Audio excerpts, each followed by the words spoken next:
a great outcome of this that he's still friends with them and that he's made to feel supported and not made fun of.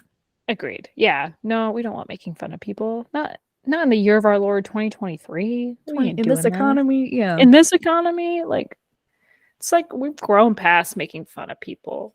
Not Yeah. fun. No need.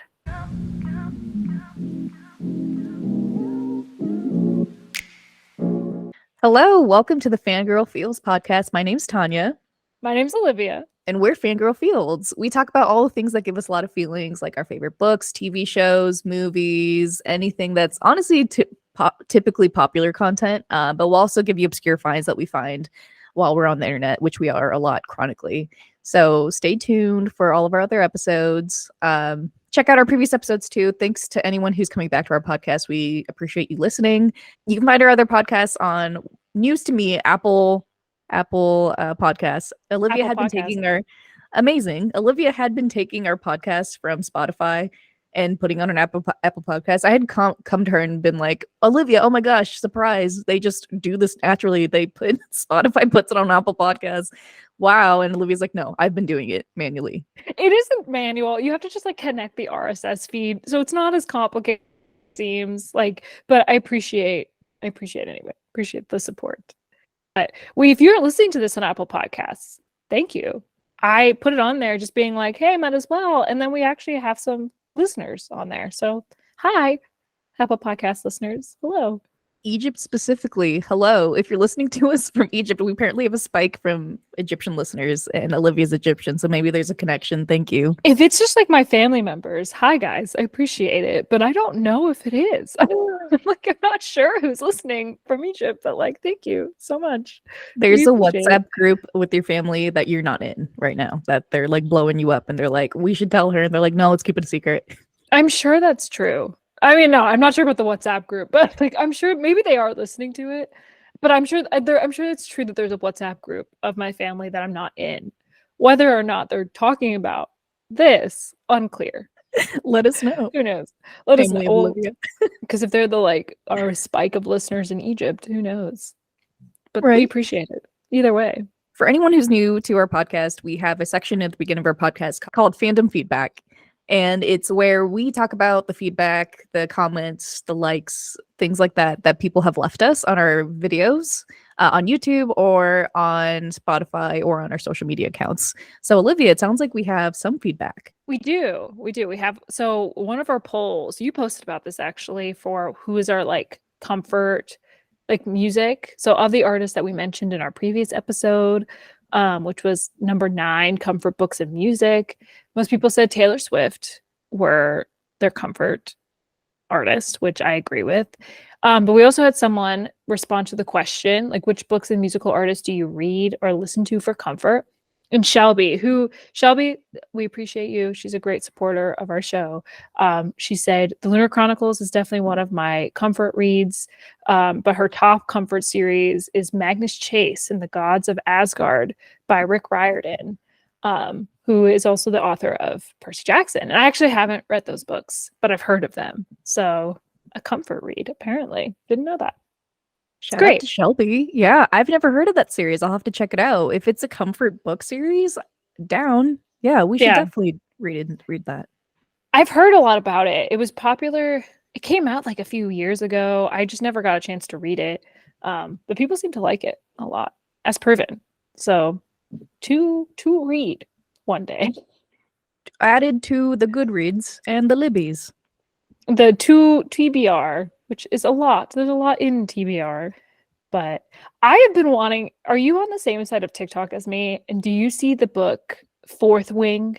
Have you heard of this book? Let me look up the cover. Let me see. Yes. Look up the cover. Explain. Okay. So this is like a fantasy novel that's popular on Book Talk right now. And it's like... It's like not as popular as ACOTAR by any means, but it just seems to be like popular if you're like a fan of ACOTAR. This is a new book.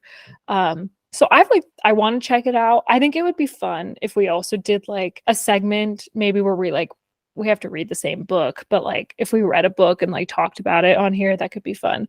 Especially popular books like that. But I forget how I got to this subject. I think just like books to read. That's on my list because it's a popular book right now. It could be like a comfort book of ours as well. Maybe that's the connection? Maybe. I don't know if it is a comfort book. I haven't read it, but Okay. it's just a Yeah, book I'm to read. down. Did we just create a book club? I think that's essentially, I just described a book club. I'm down. I honestly I read a lot of whatever Olivia tells me. If anyone's listened to Oh, our previous episodes, like you got me onto A Court of Thorns and Roses as well as Lunar Chronicles. I always want to call it Crescent City.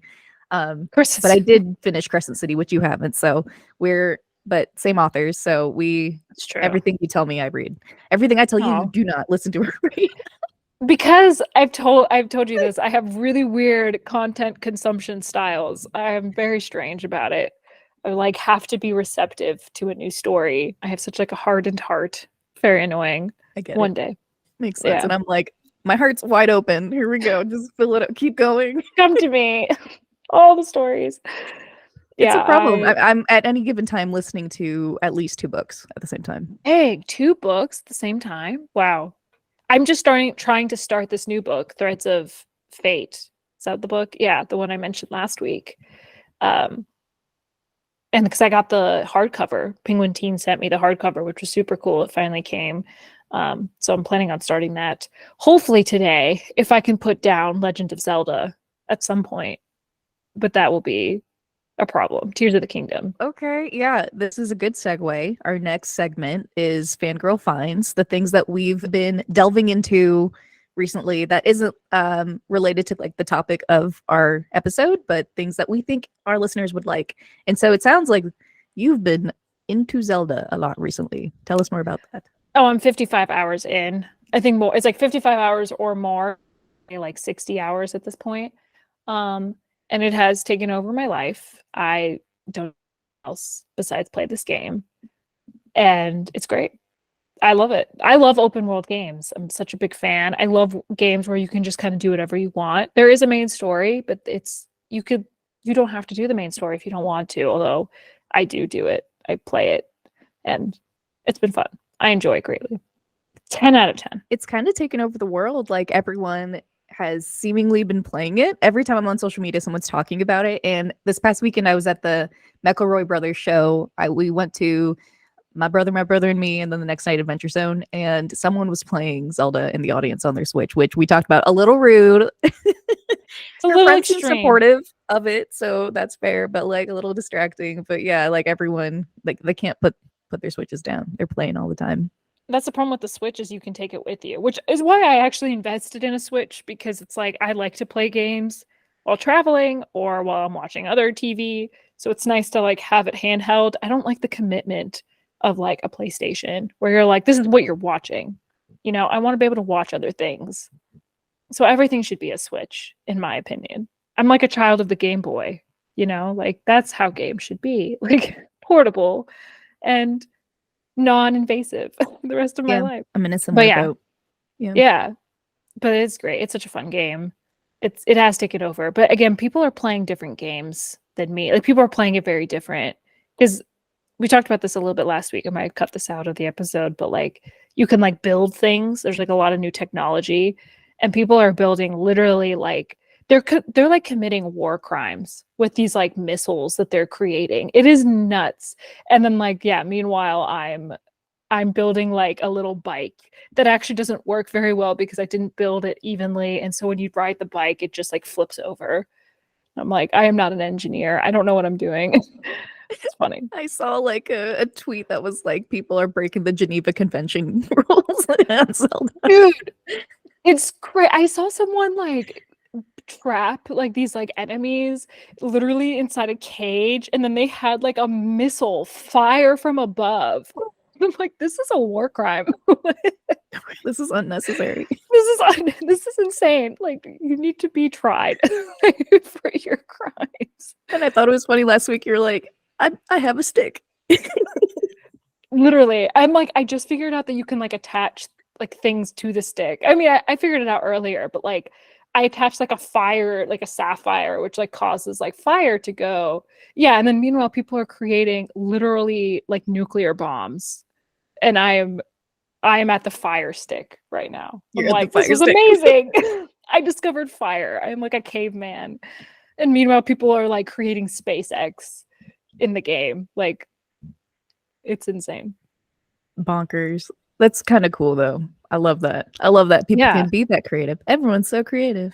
everybody's so great. It is. It's cool. I'm like slowly getting there, but I'm like, I'm also not a war criminal, so I don't think this way. Yeah, right. Your brain doesn't intuitively go that way. I get it. I don't think about creating literally like a chamber to missile these enemies. Firebomb. It's terrible. Taking a bow and arrow and like I do that. That's how I attack people. The humane way. I haven't gotten into it yet, but it's on my list. I have other things that I'm doing, which I can talk about now. I Yes. finished the show called Mrs. Davis. I brought it up a couple weeks ago. We just started, and I was a little bit skeptical because it's on Peacock. And Peacock, if you need UX help, please reach out because your app crashes every time I'm on it. Like I'm trying to use your app, and it won't let me. So, and it'll be like at like random times during the day when not a lot of people are probably like using up your server space or however you describe that. But so it took us a while to finish that show. But it's really good. It's about an AI, a future where everyone is their lives are guided by this like AI robot. Like it's like Siri, but you can like call into it and talk to it. And it's really silly. It's like a silly show where it's the things you're watching are obviously done in like an exaggerated way. Like the premise of the show is that this nun has to go find the Holy Grail. That's the premise of the show. So right off the bat, you know this is like a little silly. But it's good. It's like it jumps the shark. The whole show is just like jumping the shark, just like silly things that happen. But it's in a way, it is interesting to see like the correlation they've made between like AI that we have now to like the future where AI is like guiding people's life decisions. Interesting. That's cool. He says on Peacock. On Peacock, yeah. Cool. But don't go on Peacock, everyone, because now we can't use it if we're all on it. So Fair. I mean, I'm not. I don't even think I have a Peacock subscription. I think I have it from like a friend. She gave it to me, but I haven't even used it. Like, what's on Peacock? I don't know. nothing. Yeah, I believe it's free. I think that's maybe why it's like not working. Fair. That's fair. But that sounds interesting. Hey, you watch a lot. You watch a lot of cool things. Again, I always am amazed at like how open you are to content. Yeah, Yes. just like more in my heart, and then but it gives me More emotional content. like feelings. Yeah, but I mask all of my thoughts on a show, and I just move on to the next one, and I don't That's process. fair. That's okay. I mean, to each their own, you know? I'm Right. the opposite, and it's not healthy either, so it's always a problem. We both need therapy. That's the moral of the Uh, story. and then to close out this segment, I did finish Six of Crows, and I started Crooked Kingdom, and Ooh, I've just decided for us, we're probably gonna have a full episode. I think we should just talk about Six of Crows, the book, as well. Would people like that? Do you want us to? Let us abs- know. I want it. Absolutely. You're gonna remember it more than me. I haven't read it again in like 5 years now, but I'm so happy for you. How would you rate Six of Crows? Like out of 5? Out of 5, I'm just I doing already like have a Goodreads. feeling that Crooked Kingdom is gonna be better. I just have a feeling. Um, It's good. It's a good sequel. honestly, yeah, I would say like 4. I don't think it was a perfect 5, but I think it's a solid 4, like a good book that I'd recommend other people start. And especially if you already know about the Grishaverse, and like a lot of our friends actually have seen the show Shadow and Bone. I brought it up to like a friend group this past week, and they all said they saw it, but they weren't aware of like the book series. So I'm like, okay, well maybe you should read the book. So yeah, I'd give it a solid 4. Okay. Solid. Yeah, it's a good rating. I'm excited. Crooked Kingdom is great. It is one of the few books that like yeah, sequels are hard, but that one does a good job. Yeah, I can get a Yeah. sense of it. Again, I started like today, and they dove straight in, and I appreciate it. Like I already knew what was happening, and you're taking me right back to where we left them. Yay, I'm so glad. Such good books. I'm happy for you. Yay. A plus. Very good. I did want to ask because your drawing of Inej looked very similar to the actual actress they ended up choosing, Amita Suman. How did you decide how to draw her? Uh, I mean, a lot of it was just like based off the book description, and I also like would reference a lot of other people's art, like what other people drew. like how they portrayed her, the book references, like the book description. And then I also looked up like fan casts. Like I would go on a lot of this is just Pinterest. Like you type in like a Neige and you'll just see like other people's art, some like fan casts. This was before the show. So there were just like actors that I would like reference. None of them actually being Amita, but there was just other like people that looked like that. And I don't know. It's just kind of like you kind of like it's like a puzzle piece. You just like take like how other people see her along with how you would see her with references, and you just kind of like come up with something, and it turns out it was pretty accurate. It's pretty spot on. That's incredible. And for anyone that doesn't know, including me, I don't know what fan cast is, but I believe I've seen things like people. My assumption is that it's where people can put in like what they think somebody would look like. Is it based off like celebrities? Yes, it's just like if there was a show. So this is obviously previous to there being any actual cast of actors, but like if there was a show, people would like cast like as a fan, this is who I imagine would be these characters. And so there were just like people, I don't know who the actors actually were. Some of them are like models, they're not even actors, but they're just like, this is who I think Inej looks like. And yeah, that would be like a fan cast. So I would reference some of those, and obviously some are better than others. So I'd like pick ones that I liked. I was like, this looks like how I picture Inej, and then you go from there. I love that. I'm gonna go check it out. I'm gonna be someone who submits a lot to that, so I'm gonna create an account. You should. I mean, it's not a website. It's literally just like people will post, like being like, this is my fan cast for, like you'll see it a lot for like ACOTAR these days because we don't have anything to reference. So people will just like pick actors and be like, this is my fan cast for an ACOTAR series, and sometimes they're better than others. It's just like people casting actors that they think could be. Yeah. Which, side note, I am surprised that we haven't seen or heard anything about that series in terms of like the actors. I'm sure they have people that they have had in mind, the people producing the show, but we've heard nothing. That's crazy. We've heard nothing. It's been so weird. It's been in production for like 10 years, it feels like. Or like pre-production and no movement. I've heard rumors that like Sam Heughan is involved, and he seemed a little bit. He got asked in an interview about it, being like, "Are you involved in the series of Court of Thorns and Roses?" And he was kind of like, "Oh, I don't know," which is suspicious. So that makes me think that he is, but like I don't know what. I think he's like a Tamlin. That's what I would assume. He can't be Rhysand, but I don't know. Unclear. That's the most I've heard about it. He's a solid Tamlin. He has to be Tamlin. Which is sad because I love Jaime. And I love him as Jaime, but he's a Tamlin. Yeah. For sure. For sure. Or like a Lucian. He could be Lucian. That's true. He doesn't seem like a side character to me. Yeah. And Lucian didn't, in my mind, seem that buff. Like he seems like a buff actor. And he's tall. So probably. Yeah. And he can kind of have like. Oh, sorry. I was going to say, we called it first on this podcast. He's going to play Tamlin.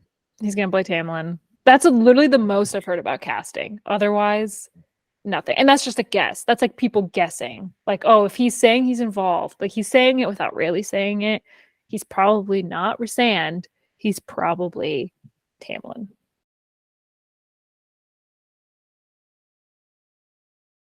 The topic of today's show is Jury Duty. It's a show that Olivia and I both recently watched due to recommendations of friends and seeing things on the internet.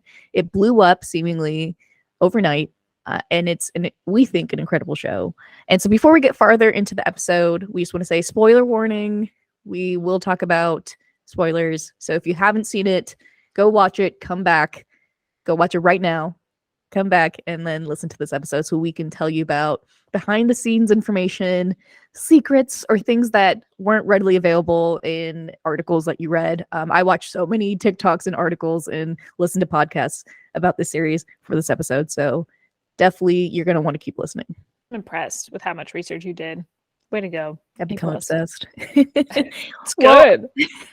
I became obsessed because and my first question for both of us is just like our initial thoughts and favorite scenes. And I became obsessed because I love the movie, The Truman Show with Jim Carrey. He's one of my favorite actors. And I just thought that was such a good movie. And this seemed like they're trying to do it in real life, along with the humor of like The Office and like Parks and Rec. And so it was like a win-win for me. I was like, I couldn't wait to watch it. My first reaction was like, what is Freevee? Everyone. I was skeptical. I was like, this isn't real. Right. Yeah, it was like, and people are mentioning it like, oh, it's on Freevee, and I'm like, am I supposed to know what that is? Like, is this like, did I hallucinate the last like 5 years of streaming? And like, where did this come from? Right. Like, People are what? mentioning it like it's normal. I'm like, what are you talking about? That's not a thing. You sneezed. God bless you. What did you actually Yes. say? Are you trying to say free form? Like, what are you saying? This is not real. For anyone that doesn't know, including us, I had to Google it last night. So Freevee was bought by Amazon. It launched as a free ad-supported video channel and it's now owned by Amazon. Originally was owned by IMDb. So it used to be called IMDb Free Dive, but then Amazon bought it and it was rebranded to its current name on April 28th, 2022. Interesting. Still, that's a year ago. I feel like I would have heard of it before then. I think I may have seen it previously, but I didn't think anything of it. Like, yeah, really random. And it's just like, yeah, people are mentioning it as if I should have known this whole time. I'm like, what the heck is this? Right. What are you Where did talking this about? come from? Truly. And then my next reaction, which I'm curious if you align with this too, but I was like, I'd be so pissed and embarrassed if I was the Ronald of the show. Like if somebody put me through that for 17 days and it would take me so long to recover from that. But I would just be thinking about it would drive me insane before the show launched, 2 years later, because they started recording in 2021. It would drive me insane to think about how they would edit me. Like I'd be like all the times that I was like maybe picking a wedgie or like coughing or like saying something that I didn't mean to, you know what I mean? Or talking over someone. It would be like driving me insane. Like they're gonna put me in a bad light. I wouldn't know. Um, yeah. Yeah. What was your reaction to that? There are definitely like ethical issues. Like I loved the show. I did like it, but yeah, at a general whole, I think there are a little bit of ethical concerns like with the show of like how you record somebody without their I mean, it sounds like he knew he was being recorded. Like he knew he was being recorded, but he didn't know to what extent. And yeah, that concerns me a little bit. I don't know if you saw this, but I saw an interview where he said that like for a few weeks after the show, he was like paranoid. He like was unsure like what was real and what wasn't real. And like he had to call like he talked to like James Marsden and he had to like help him kind of like be like, you're no longer in this, like it's fine. Like it sounds like it kind of messed him up a little bit. And I'm like, that's like, yeah, there's some ethical issues with the show. What is that? Yeah, I saw that too, and I was like, that for me was like, that's not okay. That is some deep PTSD that might still be persisting. Like, because he was like, I don't know if they're still filming me for like a part two, and it's like, how would you trick your brain into believing what James Marsden says? And so they should be paying for his Yeah. therapy for sure. I hope that was part of his compensation for sure. Yeah. It's like it's weird because it was sweet. Like it ended up being a sweet show and like but you are like that clearly messed him up like to hear that and yeah, just to like know you're being recorded, like not know you're being recorded at times and then to find out that you are and that no one is real. Like yeah, that could really psychologically traumatic. Yeah, Yeah. not okay, Amazon, which already has so many other ethical issues. Yeah, it's sad because it's like I liked the show, but I don't think they should do it again. I think Yeah, this was a one one and and done done. kind of thing. Yeah. Unfortunately, it was successful, so I feel like someone else is going to try it again. But please stop, everyone. Yeah, it's like there's got to be a better way. I don't know. What Strange. were your other initial thoughts of the show? I thought it was cute. Like I the entire time I was like trying to figure out the logistics. I was just like how is this working? Like so I enjoyed it and I watched all of it and like I had a good time. So I like overall liked it. I think like my perception of the entire time I was just like how is this working? Like how is he not getting that this is fake? Like because these actors are nuts. Like how was all of this seems nuts. I feel like my red flag would be up, which it sounds like his was a few times. But yeah, I feel like the entire time I'm watching it, I'm just trying to figure out logistically what's going on, like how they're pulling this off. Same. I wish they brought that up like more so in the intro. I know they had that short intro that describes what's happening, but I do wish they had more information, like maybe at the beginning of the show or at the end, just to fill us in. Like, How did you pull this off? Because I had the same questions, and I'm glad I solved a lot of it from Googling, but I had to do a lot of Googling to figure that out. They did have that final episode that was all just like them showing Ronald everything. So I appreciated that, like them kind of explaining some things. Like the script, like it's cool. Like they would have a scripted out scenario, but then they would have two routes depending on like how Ronald would like behave, which I thought was interesting because I'm like, how do you? But otherwise, I'm like, how do you logistically plan this? How do you get like, I don't know. It's just, yeah, a logistical nightmare. I feel like very tough. Right, I feel bad for that planning team. But yeah, I thought that was interesting too because like you're doing it live, like you're doing it in the moment. There's no redo, so everyone's like on the edge of their like seats. Like, what do we do if he doesn't do this? Yeah, they were really smart. They had really good execution. Obviously, it worked out, and a lot of it was based on, I think, having Ronald. The casting of Ronald led to a lot of their success.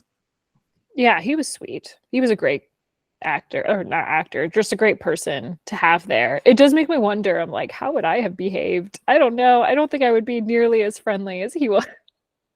He was No, nice. I agree. Like to an extent, like I'm like I'm a generally nice person, so are you. And so, but like there's some things where like I'd be like, you have to stop. This is too much. Do not wear the crutches pants in the court. I'm in charge here. Take those off now.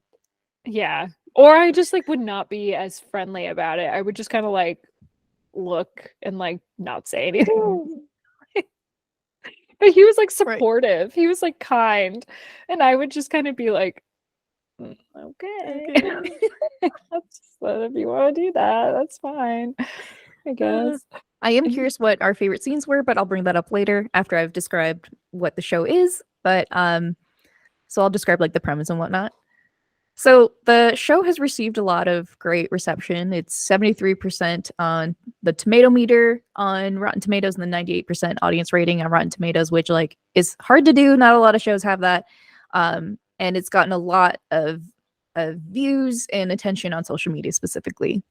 So for anyone who doesn't know what Jury Duty is, it is an American mockumentary sitcom television series created by Lee Eisenberg and Gene Stupnitsky. I'm sorry if I butchered your last name, who both previously were producers and writers on The Office, actually. So they were well versed in this type of comedy. The producers were Andrew Weinberg and Nicholas Hatton, and according to executive producer Todd Schulman, Jury Duty began as an attempt to make a sitcom like The Office about a trial with a real person at the center of the show who doesn't know that he's surrounded by actors. So interesting that they had that. They already knew from day one that there's like there's Office vibes involved with the show. Yeah, that's interesting. You can tell it was very Office inspired. Even just like with their antics and stuff, they were nuts. They were just like, it was nonsense at times. You're like, what is that? And Ronald would say, like, this is like a reality show at times. Like he knew this was crazy. Right. I know. And again, back to like how we'd react. I'm too skeptical of things. I think I'd call it out. I'd be like, what is happening? He was like going with it. But we'll get to it that I'm sure you've seen this too in interviews. Like they would have like 5 hours at a time of just like the show of like the jury, like regular jury duty, so he wouldn't like fall for it. Yeah. That's smart. That's like a lot of commitment to the bit at that point for them to be like, we just have to pretend to be a jury for a few hours, but that makes sense. That will get me. If it's like, it's been normal for the last 5 hours and then this happened, like, okay, that's weird. That's weird. Yeah. That's odd, but like, okay. So Jury Duty began production in 2021. They shot for 17 days and it was filmed in a real courtroom south of Los Angeles. And it officially premiered on Freevee on April 7th, 2023. So that's why we're just hearing about it now. So more specifically about the inner workings of the show centered around one of the jurors, Ronald Gladden, and he was previously to the show a solar contractor from San Diego who was unaware that his jury duty summons was not official. That everyone in the courtroom aside from him is an actor. Sorry. Everything that happened inside and outside the courtroom was planned by the team. So they had a couple of famous actors. They had James Marsden, Mekhi Leeper, who I had previously seen in Sex Lives of College Girls on HBO. Edie Modica, who has apparently like the character she played was actually the character that she had been building up for years on like her Instagram and social media. I didn't know. I don't know who that is. So I didn't recognize anybody besides James Marsden personally. Oh, really? But did you Yeah. recognize Sewage Joe from Parks and Rec? No. Wait, who's Sewage Joe? What? From Parks and Rec, he was Sewage Joe? You're gonna have to Google. I don't know how else to describe. He Let's was. see. It was one of the departments. Oh, I did not recognize him though. Oh my god. Yeah, it was funny because like I would not have fallen for this show because I would know that Sewage Joe right away. I would end up asking him, and he would have probably played it off like, oh yeah, I got called into jury duty. I don't know. But he had a different name in the show, I think. Yeah.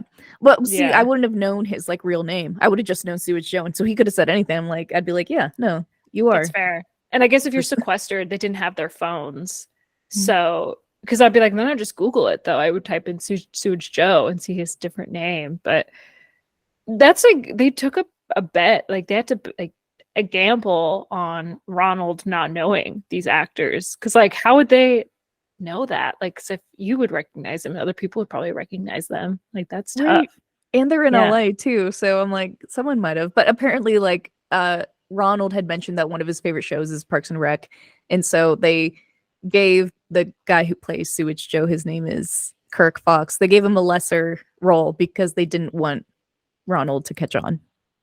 Fair. Yeah. I really didn't even recognize him, so he's an obscure character enough in the show that maybe he wouldn't have noticed. During the audition process for the actors, when they were called in, so writing began in August 2021. So they brought in the actors before they brought in the regular folks for the jury who didn't know that this was like part of like a larger scheme. So the actors were given prompts during their audition process to pick two prompts and improv it, and then they were called back to where they were put in a fake focus group scenario with different prompts with other actors who like put on different personas, and that's how they ended up choosing all the actors. Interesting. Okay. Sounds Very tough. very improv based. So like again back to like us thinking about like logistics, like they specifically chose improv actors who are good at thinking of what should happen next, how to pivot on the spot in case Ronald brought up anything. They would know what to Yeah. do.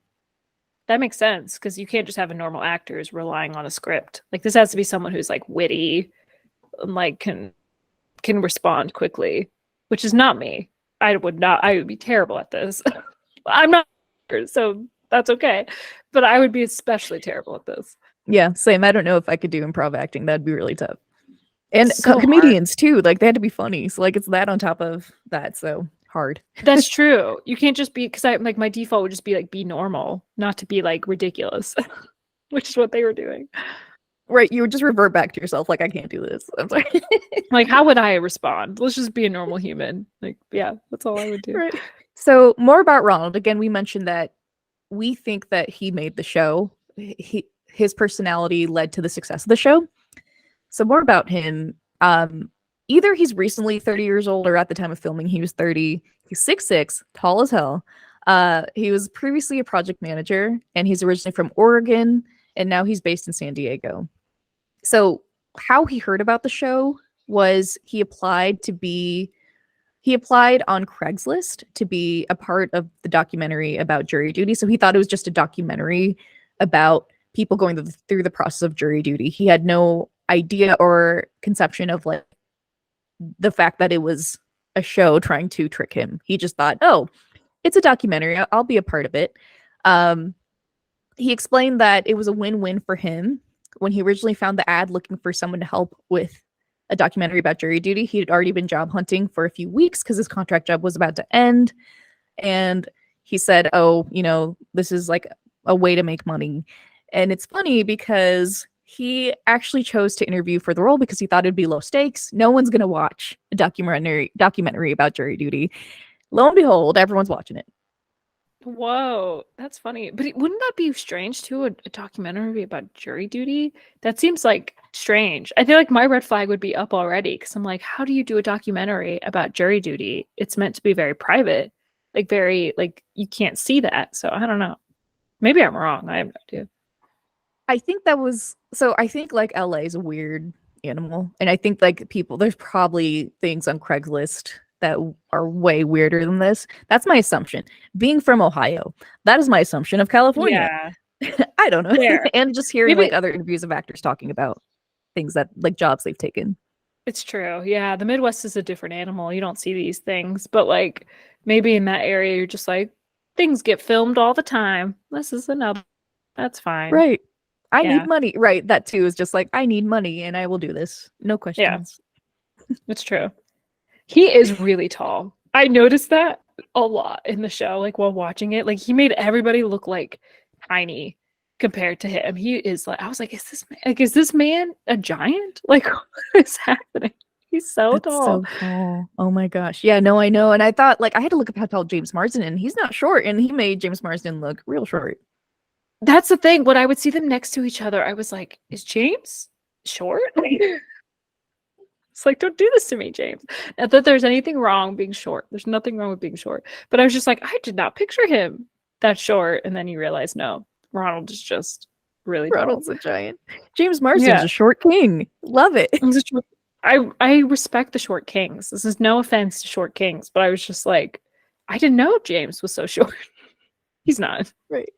Just Ronald. It's Lengthy just Ronald's Ronald. very tall. Yeah. He's quite tall. So Ronald had never been on camera or on jury duty, so he was actually new to that process as well.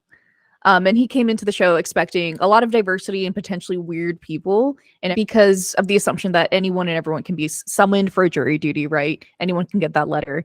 So he actually came into it potentially expecting to see the zany people that he ended up meeting. Fair. I like that they had a good diversity. I noticed that they had like a good cast of characters, which makes sense. Like, yeah, jury duty is going to be random. You're going to get a lot of diversity. So, yeah, to your point, I noticed it too. I was like, good. This isn't just like white actors.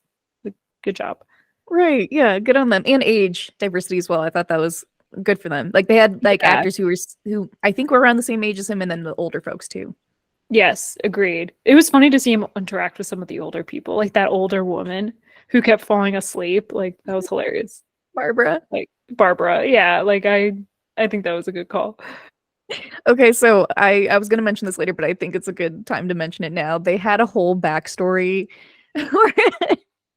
You know how you said like they had different stories lined up for like things that they might pull off, and based off like what Ronald does or like what happens that day, they would just have to pivot. One of the stories the writers wrote, was they'd have Barbara take an edible. Well, she took an edible on the show, right? And so they were gonna have her go outside and do a bunch of parkour. Like she'd go outside and like an actor would stunt double would come in and do a bunch of parkour. Like the drug she took was like actually just like made her a zombie, and she was gonna like scale buildings, and then it would end with her eating a live animal. And they ended up cutting it because like as they were in the writing room, they were like, like it could just keep getting zanier. They were just like one-upping each other. Like, well, what would he think this is weird? Who knows? So they ended up cutting that one because that did sound a little too weird, but I was dying laughing. That's hilarious. That's a little extreme though. At that point I would be like, this isn't real. Like that's insane. Right. Yeah. Good thing they did, because it's smart. That's a good call. You would start to think like, I'm not safe around this person. You would ask to be removed from her. Yes. I'd be like, this woman is not okay. Something she took is not healthy. Like we need police to take in charge of this. Like this is not good. Right. Call 911, everyone. Right. Everyone right now. She needs help. We all need help. So back to casting. So I know we were curious about like how they actually went through with getting people to audition for the show and getting people to be convinced that this was a real documentary. So they sent out that Craigslist ad, and they had 2,500 people apply. And then from that, they narrowed it down to 200 people who interviewed. And then from there, they chose Ronald. Producers didn't want people to dislike the main hero. They called him the hero in like their script. So they wanted to find someone likable which is why it made sense that they chose Ronald. I think he made the show. His honesty and curiosity earned him the good guy label from people who watch the show. He kept producers on their toes throughout production because they weren't expecting Gladden to ask so many questions, be inquisitive about the case, and be so involved in the people's lives. Like, again, like we mentioned, like, I don't know if we would be that way, but it's so interesting that he was super into like being doing the right thing with the case and also treating everyone with respect. Yeah, he was really sweet. Yeah, I'm like, I don't think I would be paying that much attention to the case either, but he like really cared about it. I saw that in an interview too, where they were like, "Oh, we need to like really think about the details of the case," because he was curious about like what people were doing. It's very impressive. Yeah, but like good on them for doing all that extra detail. Like very cool that they and we'll mention this a little later on too, but like the actors they chose were very strategic. So like the guy who ended up playing the judge actually was a real judge in a previous role. So like he wasn't just like an actor. He was like an actor and a judge. So he knew the terminology. He was really good. Like he was believable to me. Like I've never been in a courtroom, but like that's a judge to me. Right. Looks like it and talks like it. Yeah. Yeah, even his like cadence of speaking, I was like, that's a judge. Like, no question. Right. So how did they continue to execute this documentary? So after they had everyone casted and they had Ronald casted, it came down to actually creating the show and filming it. So they had on set 120 extras to wrangle, which apparently is a lot. Again, never been in a movie, but it just sounded like a lot.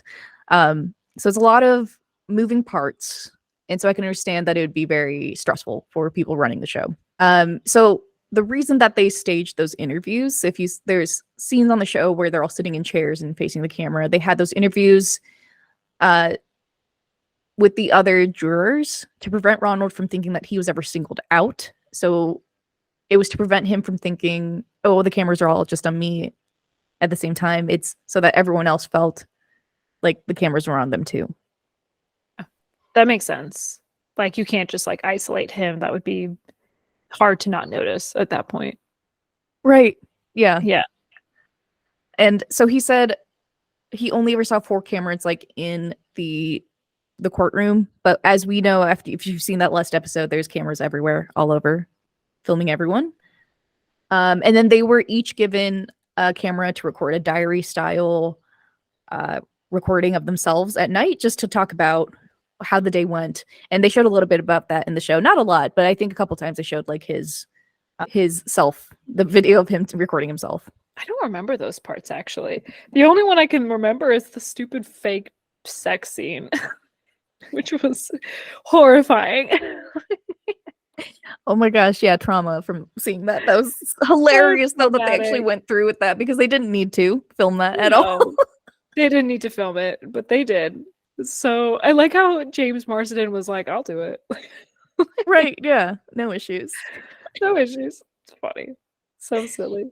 So, like I mentioned before, they would have regular, uninterrupted jury duty for like 5 hours throughout the day so that Ronald would never become suspicious. So, what we saw on the show, again, because the episodes were like 30 minutes long, that's just like in the course of his day, a couple minutes of like a strange thing happening is what ended up in the show. But otherwise, there's like 5 hours of jury duty where he's just like, this is boring and this is what probably he expected. That's commitment. That is commitment to the bit. I don't know. To the bit. Yeah. Good for them. That's the only way this worked, I think. Otherwise it would be caught out really easily, like sniffed out. Right. I feel bad for those actors. Like imagine being the actor who has to sit through that. That's a lot. And then another thing which is interesting, which I did not know and they didn't explain, was that so the hotels were an hour and a half away.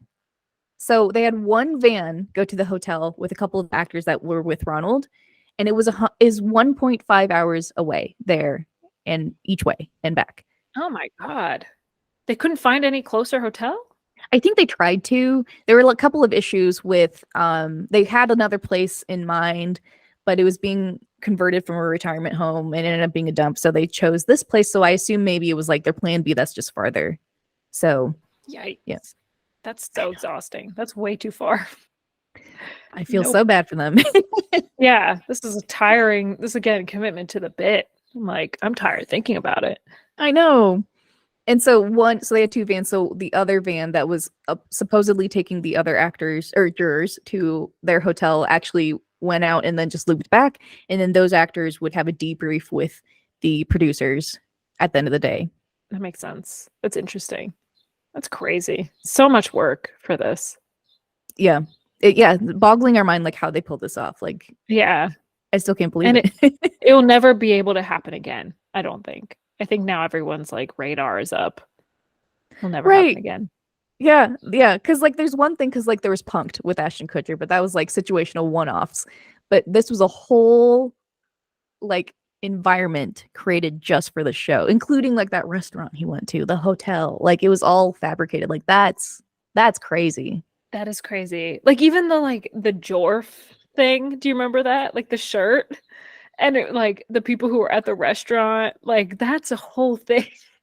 Like how, yeah, no wonder he had issues being like what's real and what's not because that was like so immersive. Like how do you like separate yourself from that? That's crazy. It's true. It was like a setting where he thought like, for sure he knew there were cameras in the courtroom, right? This is where he thought there were Yeah. no cameras. So like, oh my gosh. Again, like I'd be going crazy. Like, did I say something that I didn't mean to? Especially because he was actually drinking real alcohol, right? Like, what Yeah. if he ended up blacking out? Like, he's like, I need to drink more. And Like chill out. Yeah, I don't know. It's true. I like that they waited for him to order. They're like, if he orders, you can order. If you don't, or if he doesn't order, you don't order.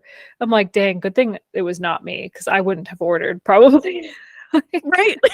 Yeah, right. Because I you're would, with people you hey, don't babe. know. Yeah. Yeah, I wouldn't. Yeah, I would not drink with people I don't know. I mean, one drink maybe, but like, yeah, I would be more conservative, and they would probably hate me for it. They'd be upset.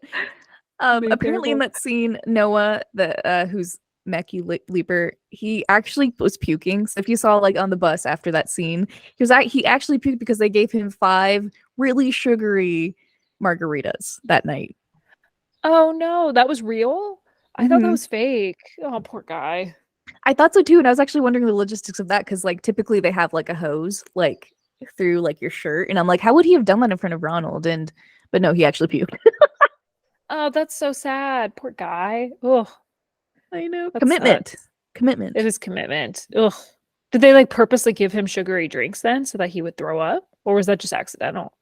I think the throw up was accidental. I think they didn't know Okay. because they like they mentioned in the show they would give them like they would only drink one real alcoholic drink and then otherwise everything else would be virgin. And so Virgin, I think they yeah. just didn't know that would be so sugary. Yeah. Ugh, that sucks. That's the worst. So you just like it just happened and go with Yeah. it. That's a good actor to be Right. like actually puking and be like, we're gonna commit to the bit of me being drunk when it's just like sugar induced puking. And he was actually a writer on the show, fun fact. Oh, He was actually nice. one of the writers, so he was like aware, he was like more I know everyone was committed, but it seemed like, if you were a writer, you want this to like land. These are things that you and your team wrote. Yeah, because you could ruin it at that point. Like that could absolutely derail it if you mess up, and he didn't. Good for him. Right, right. It sucks. So there are a couple fun facts and things I learned about behind the scenes. That was one of them, that Noah actually puked. That wasn't fake. But a couple of things that I wanted to mention that I thought like were interesting that weren't mentioned on the show. Um, so Ronald, and this was apparent, but his like go-to buds on the show were David, Becky, and Edie. So Becky was Noah, David was Todd, and I forget what Edie's name was on the show. The girl that he mostly talked to. Yeah, the the crazy girl. I don't remember her name, but yeah, I know who But he you're talking said about. she was like his go-to bud, so that's cute. Oh, that's sweet. In his first impressions of everyone, he assumed that Noah was just a young, inexperienced guy who just moved to LA. Todd was odd and quirky, and apparently they cut this out from the show, but he had a whole backstory that the writers wrote where he had recently served a prison sentence and he had just had his rights restored. Oh my God, dramatic. That's so funny. And the producers they so the producers had first impressions of um Ronald, and they obviously thought he was a great guy, and they said that he never gossiped or talked negatively about people. And this is where I would definitely not come off as a good person because I would talk about everything and everyone. Like, did you see that? That was crazy. I feel like I would do that too. How could you not? If it was that nuts, I'd be like, did you see that? I Right. saw that. But you'd have to find someone to like trust to like talk about that. So, but he was just a good guy. Good for him. Yeah, just a good guy.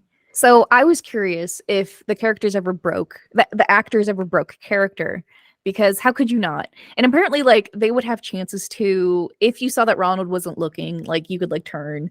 But they especially couldn't break character when they were doing the interview style where all of the jurors were together and they were like shooting a camera at them. But apparently, the bailiff, who one of my favorite characters, I think she made the show as well.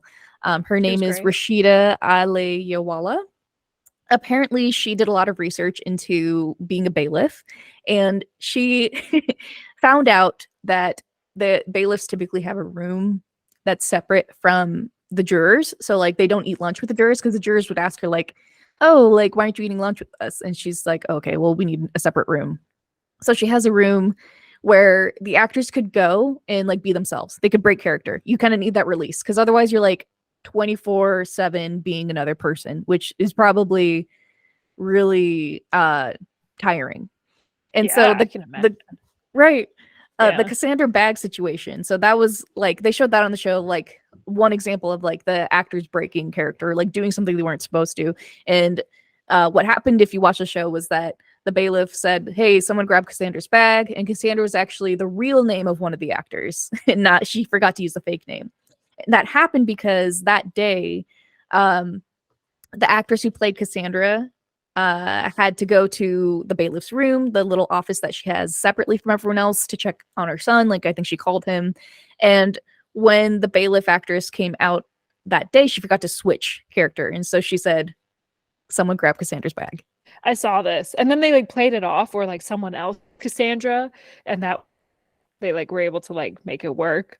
But yeah, that's I'm surprised it didn't happen more, honestly. Maybe it did, No. but Yeah, and they just crazy. didn't show, right? Or Yeah. it wasn't enough to like have Ronald respond because they showed it in the show because Ronald actually responded. Like, hey, Yeah. who's Cassandra? Yeah, he was like, "Who's Cassandra?" Like he was really confused. It's like, "Oh crap." Yeah, you almost ruined it, but like they did a good job. They saved it.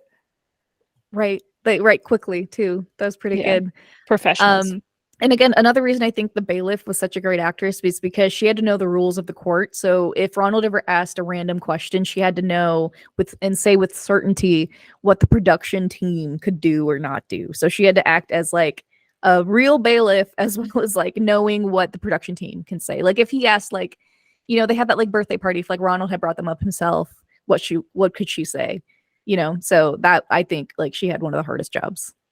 She did a good job. She was believable. Like the judge was super believable, and I think she was the next like most believable. Like she felt very bailiffy to me. Never seen a bailiff, but like, yeah, that would be one. Right, same, but that's probably it. That's probably Yeah, spot on. spot on. So one other fun fact is that when Todd had the day that Todd brought in the chance, he there was more written in that scene too. So Todd was actually going to ask Ronald to see if Ronald would ask the judge if he could wear the chance into the courtroom. Like he was going to ask Ronald to do that first, just to see what Ronald would do. And in an interview I watched, Ronald said that he wouldn't ask the judge. He would just say no. And that seems like in line with like what we would do. We'd be like, please don't. This is weird. Yeah, absolutely not. It ain't happening. No, not at all. And then the plan B for that actor was the next day Todd was going to come in with like an improved prototype of the chance. Like he was going to be like, oh, these weren't good enough, and then go home and make a better one and then come back with better chance. Oh my God, the chance. It's so nuts. Be like, take those off, put on real pants, and come back. Right, please. No You're one does funny. this. Yeah, that's a huge No. red flag. So funny. So funny. And so closer to day 15, 16, again, it was 17 days of shooting. They have a scene in the promos where Ronald's like, this is like a reality TV show. And that was closer to day 15 and 16. And he said that he actually had been battling with himself in his brain over whether this was fake or not. So he actually had those thoughts. But he was so far into it at that point that he was like, no, it's real. Because again, they had those like regular hours of jury duty, but he did think those scenes were weird. So, we were asking ourselves, like, what would we do? And it sounds like if everyone's going along with it, bystander effect, you're just like going to go along with it too. Yeah, I'm sure. Yeah, it messes you up. That's crazy. Like, how do you it was just too bizarre at times. How could you possibly, you'd be like, this can't be real. This is insane. How would a normal person react to this? Yeah. I don't know. I would be like, I don't know. Yeah, I have no idea how I would respond either. It's just like, this is crazy. This is all insane. Everyone's on drugs. Yeah. I probably think that. I'd be like, something's going on. They're all eating, they've all taken edibles. Like, something's happening. Right. This Yeah. cannot be normal. Acid. Yeah. Something's going on, truly. And so producers did have like alternate plans for almost like everything they had going on, just in case Ronald did something that they weren't expecting. And so the plan B for if Ronald found out, if Ronald was like, I know something's up and this is fake, was that some producers were going to secretly, approach him and be like, please don't tell anyone that you found out that this is fake. And we're going to reverse engineer the show so that the actors were the ones who were going to be tricked instead of Ronald. So that he would keep going on the show and the actors would be like, why is Ronald acting so weird? And having to like improv with Ronald being someone who knew what was going on and probably putting them through a bunch of weirdo scenarios. That's so fun. It's a good idea because you don't want to like abort the show at that point. You've already committed so much. So like, yeah, well, it's good that they had a. It's like if this doesn't work, we're still gonna keep a basic premise and just like trick. Somebody will be tricked in the end. If then anyone will be tricked. We will find it out. Who will be? That's funny. So fast forward to today, the show's out. It's a massive hit, and in the final episode, we find out that Ronald walked away with $100,000. However, he explained that the money would not really go far. And this is a quote from an interview he did with Variety. I'm going to pay a third of that to taxes instantly. And then we're talking student loans and surviving in San Diego. He's got a new corgi puppy now. So it's really not going to go that far. And that is shocking. And I when they said $100,000, I thought that was not enough at all. They needed to pay him way more. I agree. And that was the first time I've heard someone say no. And I was like, yeah. Because yeah, a third of it's gone immediately through taxes. And then otherwise, like it's not life-changing money. It's helpful, I'm sure, but it's not life-changing money. It's just some extra cash. Yeah. And that's a good point because his life literally changed. Like he's a known person. People know about him. And that's like with that comes certain emotional trauma and, beyond the show. Like there's just so much to take into account that he should have been compensated. He made the show. He did. Like he's like the face of the show. Like he should have been paid for that.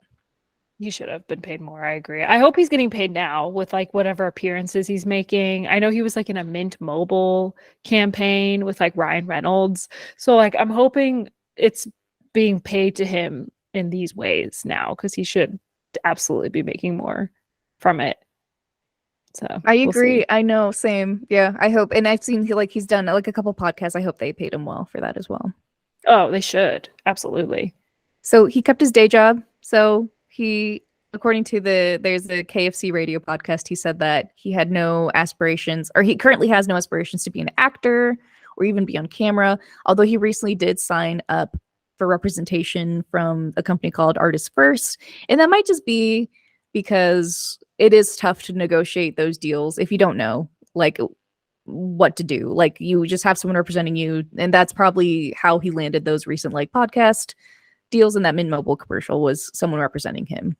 Yeah, absolutely. Makes sense. He needs representation. Like I'm sure this will follow him for years too. Like he should probably like make money, dude. Do something with it. No problem. Yeah. Yeah. Like I don't care if he milks this. He should. Like he was put through a situation. Should. Yeah. Write a book, Ronald. Will probably, I don't know if I'll buy it, but I support you. Find any way to milk it. Like you got like, well, I think it was wholesome. He did get used for a show. So like milk it, dude. Like take it and run. Might as well. Yeah. Might as well. That's what we would do, to be honest. Yeah, absolutely. So to wrap this up, full circle, Ronald was actually summoned to jury duty on May 19th. Wait, of this year? Yeah. Oh, that's so funny. That's hilarious. Poor guy. He's like, I have to do this again. Again? Again? That sucks. But I've like, man, that's what are the odds of getting summoned like twice and the first one wasn't real? Never been summoned for jury duty ever. It's really funny. Same.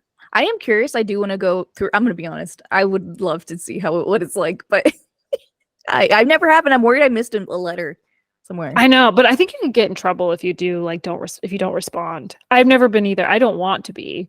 I like just because I'm tired. I don't know if I want to be. I would like to see it, but like I don't explicitly want to be in jury duty. I don't have to. I feel that. Yeah.